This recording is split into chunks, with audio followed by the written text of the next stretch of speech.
Hey everyone, hope that you enjoyed that fun masterpiece of an intro video. I am Finity, one of the Tactical Noobs, here to talk to you about the latest character in Tactical Monsters, Thor. Now before we get started, if you don't mind taking a second to like this video, share it with people you know, make sure you subscribe and hit that bell so you get the notifications, and as always, make sure that you put some comments in there because we love responding to you and hearing your ideas as well. So with that, let's go ahead and start jumping into the kit of Thor. Now when we look at his level progression, Thor is actually a very interesting character. So if you take a look over there, what you'll see is that he gets only about 5 bonuses, but the key one actually to this happens at level 11 of all things. So at level 11, he gains the Lightning Pulse passive ability. It's a 1-level passive that we'll talk about here, but this fact that Lightning Pulse is really the key to the progression of Thor actually makes it so that Thor may be one of the most friendly characters to newer and lower level players. The fact that really his level 11 ability is the key for him to really unlocking his true potential that we otherwise sometimes see being needed at higher levels. A level 11 makes it really good for Thor to be a favorite amongst newer and lower players. So we are a big fan that there are some legendary characters that fit and allow players to progress, and Thor is a fun one to actually progress with. So now let's start by looking at his specific abilities and starting out with his common. Now his common ability is pretty straightforward. It's the charging war axes. He takes his war axe, he attacks, and he will gain 2 energy. Now the 2 energy also gets returned on the counter attack. So this ends up making it so that he can get his energy up pretty quickly. Now the question then becomes, how much does his ultimate need for the energy? Well, that's what we're going to jump into next. So when we take a look at his ultimate, it is a 5 energy ultimate. And so it does require a good amount of energy, but because his common ability is giving back so much energy every time he hits, if he gets attacked 1 time and he takes his attack, that's enough energy for him to get his ultimate in the next round. So Thor does start to generate his energy very quickly. So making sure that his ultimate is balanced is going to be key. Now let's take a look at what his ultimate does. So at level 3, which is maxed out at level 17, he gets the ability to charge up his axe and effectively become a ranged character. So that's really kind of cool. He becomes a ranged character. He then throws his axes. They deal magic damage. It's 150% at the highest level. At the lower level, it's 100. So the damage gain is not really the key to Thor. Thor's ultimate, compared to some of the others, is going to be lacking a little bit on the damage side. He has decent damage, which we'll get into his stats, but this 150 only % increase is not a huge increase. And so he isn't going to be your main damage dealer, but what he is a great utility. The fact that he can change from melee to ranged allows him to be pretty versatile on some maps that are otherwise pretty difficult. In the gameplay that we'll show you later, we actually have gameplay done on a map that really only has 2 entries and exits for melee characters. And so Thor really does well in these settings because he can go melee in one lane and then charge up his ultimate, and then he can go ranged across the map and have none of that melee penalty. So if you look at what he does, Thor cannot be blocked, will not be affected by melee penalty. And then he can also move after using this skill on the same try. So it's not just you use your ultimate and you stop, you use your ultimate and then you do something. So Thor ends up being very useful for this. Now, his ultimate, again, very friendly towards lower level players and newer players, so we're a big fan of that. Now let's take a look at both of his passes. He is a 2 passive ability character, so let's take a look at both of them and see why he becomes such a great character. His first passive is the Frenzied Strike. Now this one does progress more than just level 1, and what it does is that depending on which turn it is, whether 1, 3, or 5 at the highest level, it does start out at 1, 4, 7, he increases his damage and mobility by 1. Now the damage starts out at 20%, it does go to 40% at the max. Now Thor, over time, will be able to get a really high mobility and travel across the map, which will allow him to not only use his ranged ability from his ultimate, but actually be useful in melee as well if you need to. And so Thor ends up being, again, a very versatile character for all different types of uses. And this is one of the abilities that lets him do it, which is increasing his mobility so he can travel around the map. Now let's look at his next passive, which really starts to round out his character. So his second passive is Lightning Pulse. Now what this does is that every time he is struck, it increases his initiative by 7 for 1 turn, which means that Thor is going to go faster and faster, especially if he takes multiple hits. So setting him up with a team where he's taking hits can actually prove beneficial because he's going to get the counterattack with his basic to gain the extra 2 energy, and then he's also going to gain the 7 initiative. So all of this combined really makes Thor a well-rounded character. Is he over the top? Is he going to be your number 1 legendary from now on? Well, let's take a look at his stats and try to put all of this into perspective. So these are the stats that the Tactical Noobs keep on all of the characters. We have all of their stats regarding their health points, their damage, their physical defense, their magic defense, initiative, and mobility. And what we do is in our table, we then compare it to all of the other characters to figure out in what percentile of the characters is this one. We have 3 different values that we're showing you up here. So what you see first next to each of the stat is his actual value. So Thor has 1,383 hit points at level 23. These are level 23 stats, but the rankings amongst the levels is roughly the same for all of these. So if you look at his damage, he has 732. Now the next thing you'll see in the parentheses is where he ranks amongst the current 69 characters in the game. And so for his health, he is at number 39. At damage, he is number 19. Physical damage, he's at number 1. Magic defense, he's at 11. So you can see kind of how his character comes together. He's not necessarily overpowered in any particular field, except maybe on the defensive side when you look at a 3 physical damage and a 2 magic defense. But then his initiative, he's only 43. He's number 25 out of 69. But you can't forget the fact that he gains initiative with his passive ability. Same thing with his mobility. His mobility is 3. It puts him at number 13. But don't forget, he has a passive that gives him 1 mobility as well. What you see in the graph tells you how his stats match up compared to the actual values of the stats.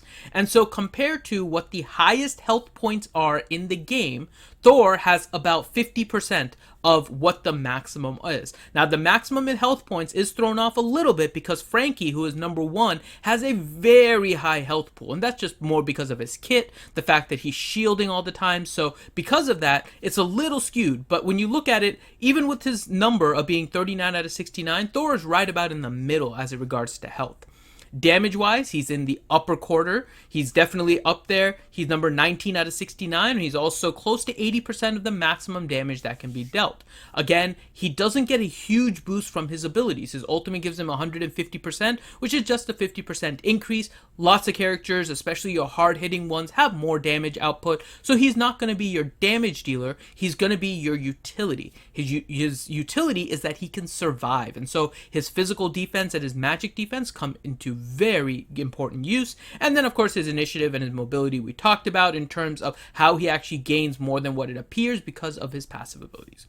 As we're talking about this, when we're saying he's a fun character to play, let's see who we should actually play him with by talking about his synergies and his counters. So normally at this time, we go through some of the synergies and counters that we found with the character that we're reviewing, and in this case it's Thor. what we found with Thor is that he doesn't really have a great synergy or a really great counter from anybody in particular. What he is he seems to be a very map-specific character. His ability to go from range to melee and switch from physical to magical damage allows him to be very versatile in any kind of match, and the map setup really does help with that. You'll see in the gameplay that we played in a map that was very much oriented to having more range than melee, and by forcing damage onto Thor and allowing him to counterattack and use his basic, he actually excelled a lot. And so what we found here when we were playing around with it is that Thor doesn't necessarily have a really good counter, doesn't really have a really good synergy. What he is he's a good overall character, but we found a really fun team that we can play with Thor, and that is what we're called the Tavengers team.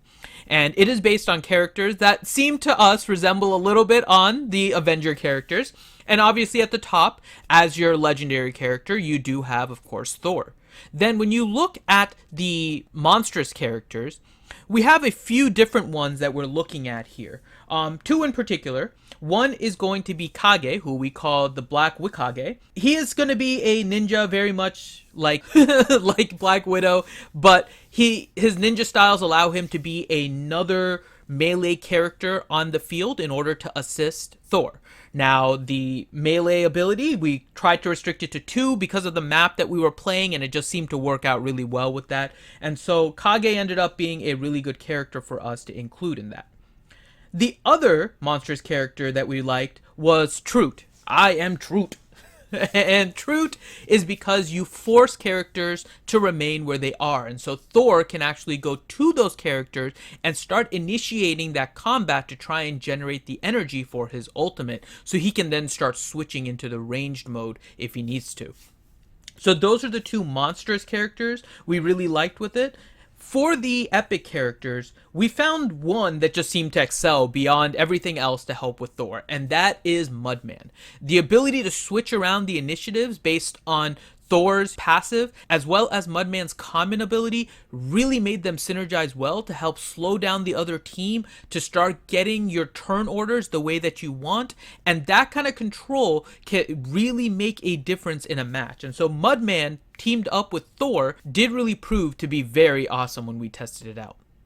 And then as for the common character, the one that we found that worked really well was, of course, the Nighthawk, Eloy. Now, Eloy has otherwise, a lot of times in our videos, not been played, but because Thor really does seem to do well in these like melee cramped maps where there's only a few paths where melee characters can go, Eloy proved to be very useful in those kind of battles. And so that's why we have assembled this Tavengers team of Thor, Kage or Trute, Mudman, and Eloy. Now let's go ahead and watch some gameplay of the Tavengers team. Okay. Oh, interesting. We both picked Kage. Yeah, she's boss. It's actually a he. She. Oh god, we're gonna get into this discussion again. She. It's a he! It says it in the chat. She. It says it in the description, although we said the same thing about Cupid. Look at that. Look at her cute. She's so cute. She is. Oh, kitty. Hi, Linda. No, Linda's not cute. Right.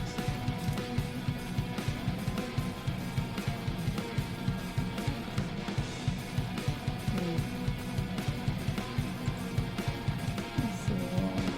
Down. Ugh, I'm starting to get where I love playing this guy.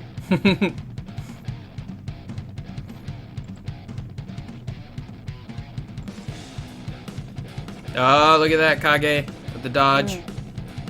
Bring in Hawkeye. Mahaha. We should name them all Marvel characters. They are. Oh! That is why I have my team. I have the Hulk. I have Hawkeye. I have Thor, and I have Black Widow. This is my Travengers team. Tactical Monster Avenger. Mm-hmm. The Tavengers. See if she dodges again. Nope. But she smack it. Here we go.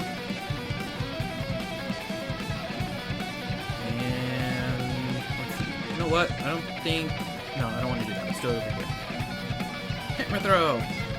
Roar! The hammer throw doesn't hit that hard, I don't think. Do you?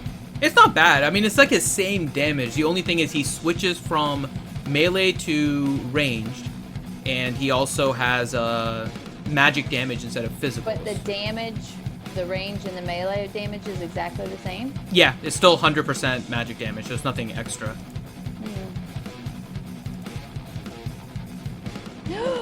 Ugh. Go to Avengers! Do-do-do-do. Oh snap! You're pushing your luck here. Am I? It's the evil Doc Ock. It's the Doc Ock. Oh my goodness, he just hit so hard. Mm-hmm. Ooh. Okay. Just enough. Hawkeye. Finish him. Ultimate arrow. Avengers win. So overall, Thor is actually a very well-rounded character. He's not going to be too strong. He's not going to be too weak. He's going to provide you that balance that you need. And especially when you look at his kit about being able to go ranged and melee, Thor is going to be a great addition at the beginning or in the mid-game of any player's roster. And he is a fun character to play. So with that, thank you guys very much for watching this video. Once again, please make sure to give us a thumbs up, subscribe to the channel, share it with all of your friends, and make sure that you leave comments about anything that you guys have learned about using Thor in the game. And we will see you next time.